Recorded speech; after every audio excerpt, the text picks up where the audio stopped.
Mungkin ada yang ragu-ragu apakah ini bisa berhasil atau tidak. Ya wajar dong Pak, kalau rakyat ya, termasuk saya itu ragu gitu sama kepengurusan Bapak. Apalagi ketika peresmian ada Pak Jokowi, ada Pak SBY, segala macam. Yang pernah punya proyek bombastis, tapi sampai sekarang nggak ada hasilnya. Hambalang, mangkrak. Ya, food estate yang Bapak kelola kemarin 6 triliun, apa hasilnya? Nggak ada. Jagungnya nggak kelihatan, singkongnya nggak kelihatan. Sekarang mau diganti sawit mungkin. Ya, udah gitu Pak Jokowi yang paling fantastik nih, 600 triliun lebih. Ya, IKN cuman mau bikin istana kelelawar yang berkarat gitu loh dari besi-besi itu. Entah segitu memang 600 triliun atau masuk kantong yang lain juga. Ya, kita wajar kita ragu Pak. Yang Bapak kelola itu uang rakyat, apalagi ini dan antara 11.000 triliun lebih, belasan ribu triliun, dan tidak diawasi KPK sama BPK. Dan kepengurusannya itu adalah orang-orang yang kita nggak tahu track recordnya, bagaimana cara mengelola keuangan mereka. Ya, tunjukkan dulu dong kinerja Bapak di proyek-proyek sebelumnya bombastis. Selesaikan dulu. Food estate apa hasilnya? Berapa pendapatan yang didapatkan oleh bangsa kita dari food estate? Itu dulu. Selesaikan IKN. Apa yang kita dapatkan dari IKN gitu loh. Berapa keuntungan dari IKN investasi kita di situ? APBN kita keluar di situ berapa gitu yang udah didapatkan, baliknya kapan duitnya? Karena itu uang rakyat. Nah ini yang itu masih terbengkalai, yang ini bikin lagi dan antara.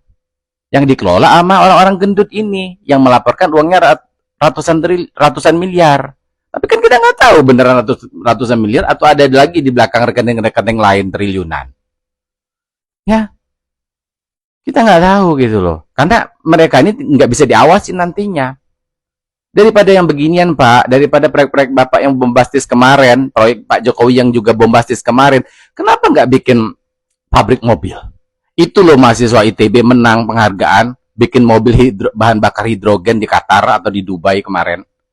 Ya, saya lihat di Jerman itu katanya bikin mobil dengan bahan bakar begituan, itu tuh satu pabrik tuh cuma 6 triliun Pak. Ya, kalau Bapak menggunakan 600 triliun lebih kemarin itu, ada berapa coba pabrik mobil yang bisa menyerap tenaga kerja? Ya, menyerap anak-anak STM, menyerap anak-anak teknik mesin dan jurusan-jurusan yang lain, elektro segala macam. 100 pabrik mobil, Pak, yang bisa diciptakan. Ya, dengan standar Jerman. Tapi Bapak nggak mau.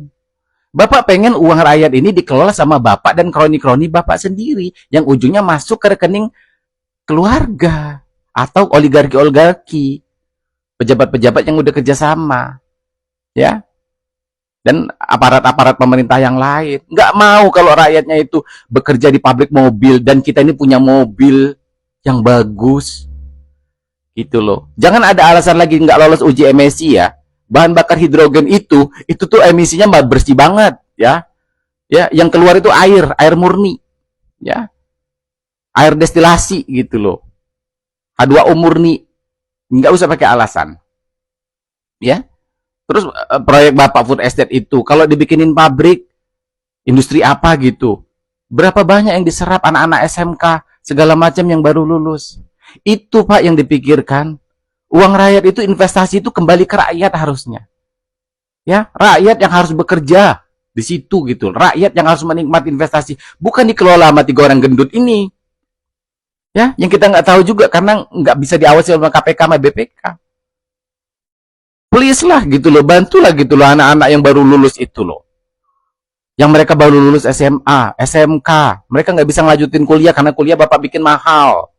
Yang katanya janjinya uang kuliah gratis, bullshit gitu loh. Nggak ada gratis. Ya. Nggak pernah dia mikirin rakyat gitu. Yang kemarin aja proyek gagal, hasilnya nggak ada. Sekarang udah bikin lagi bombastis. Ya. Nanti kalau ini nggak diawasin, karena ini adalah proyek negara, ya, dijadang-gadang ini proyek negara. Nanti kalau rugi, kalau bangkrut, atau kalau kenapa-kenapa, seperti yang udah-udah kayak Taspen segala macam itu, lepas tangan. Nggak ada yang bisa dipenjarakan. Itulah kalau punya pemimpin-pemimpin kemaruk gitu loh, kalau bahasa kami. Dengan duit gitu loh. Nggak ada mikirin rakyat tuh loh Pak, rakyat Bapak itu loh. Banyak yang nggak punya pekerjaan. Tuh, mereka ngojek online semua tuh. Ngojek online semua mereka. Nggak kasihan tah. Heran saya.